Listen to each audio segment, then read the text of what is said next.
તો my dear friends, હવે આપણે જોઈએ સિંક્રોનસ મોટરની કાર્ય પદ્ધતિ. બરાબર છે. સિંક્રોનસ મોટરની કાર્ય પદ્ધતિ છે જોવાની છે.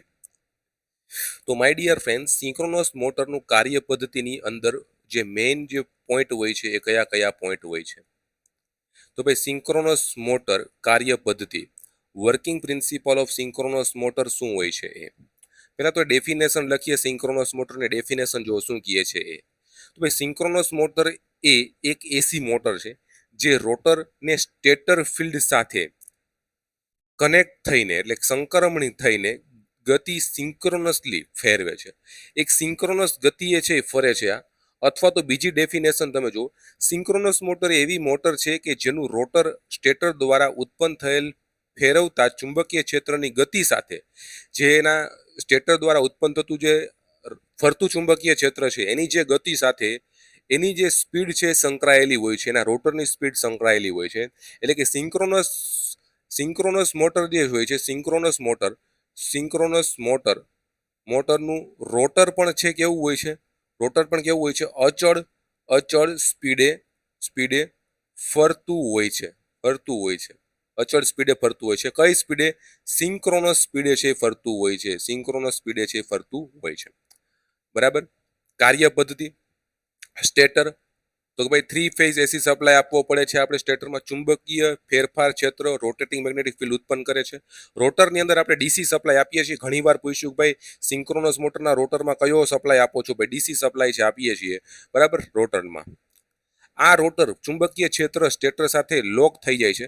આ રોટર હોય ચુંબકીય ક્ષેત્રના સ્ટેટર લોક થઈ જાય એટલે રોટરે તમારું છે સિંક્રોનસ સ્પીડે છે ફરવા માંડે છે. સિંક્રોનસ ગતિથી ફરે છે.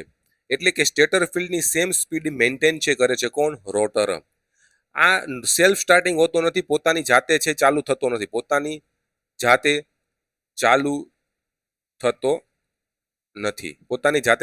નથી. સિંક્રોનસ મોટર પોતાએ ચાલુ થતી નથી.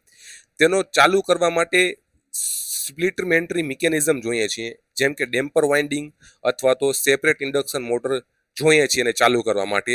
તો સિંક્રોનસ મોટર એ પોતાની જાતે ચાલુ થતી નથી. એને પણ છે બહારથી ચાલુ કરવા માટે કંઈક તમારે ટોર્ક છે આપવો પડે છે, જેમાં તમે ડેમ્પર વાઇન્ડિંગનો ઉપયોગ કરી શકો છો અથવા તો કોઈ બહારની બીજી મોટરનો ઉપયોગ કરી શકો છો.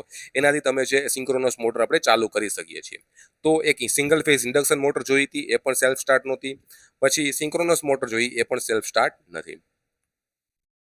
સિંક્રોનસ ગતિ તો તમને ખબર જ છે, NS = 120 F/P. આ તમને ખબર જ છે ઇક્વેશન. સેમ આ જ ઇક્વેશન આમાં લાગુ પડશે. મુખ્ય લક્ષણો ક્યાં છે? ગતિ સ્થિર હોય છે સિંક્રોનસ ગતિએ. સ્ટાર્ટિંગ જાતે ચાલુ થતી નથી. પાવર ફેક્ટરની વાત કરીએ તો સુધારી શકાય છે. પાવર ફેક્ટર ઇમ્પ્રુવમેન્ટ માટે આનો ઉપયોગ થાય છે.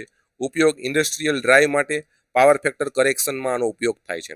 તમારા ઇન્ડસ્ટ્રીયલ જે ડ્રાઈવ હોય છે એમાં ઉપયોગ થાય છે અને પાવર ફેક્ટરના કરેક્શન માટે આનો ઉપયોગ થાય છે. બરાબર છે.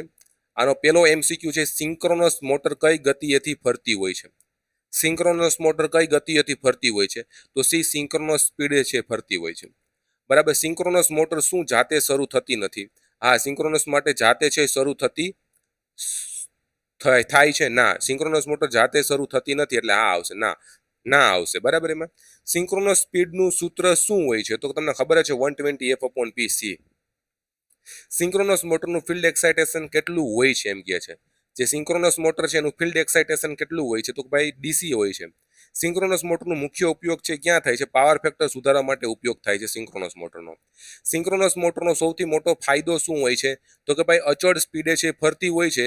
એ સિંક્રોનસ મોટરનો સૌથી સારામાં સારો ફાયદો છે. કહેવામાં આવે છે કે સિંક્રોનસ મોટર અચળ ગતિએથી ફરે છે. સિંક્રોનસ મોટરના રોટરમાં કઈ સપ્લાય આપવામાં આવે છે?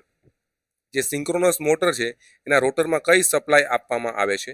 તો કે ભાઈ, એમાં છે B આવશે, DC સપ્લાય આપવામાં આવે છે. કેમાં? સિંક્રોનસ મોટરના રોટરમાં DC સપ્લાય છે આપવામાં આવે છે. રેડી. તો આ તમારું સિંક્રોનસ મોટર તમારું કમ્પ્લીટ થઈ ગયું. બરાબર. કાર્ય, વર્કિંગ વિથ પ્રિન્સિપલ, એના MCQ એ બધા આપણે જોઈ લીધા. બરાબર. કઈ રીતના એના MCQ પૂછાઈ શકે છે એ.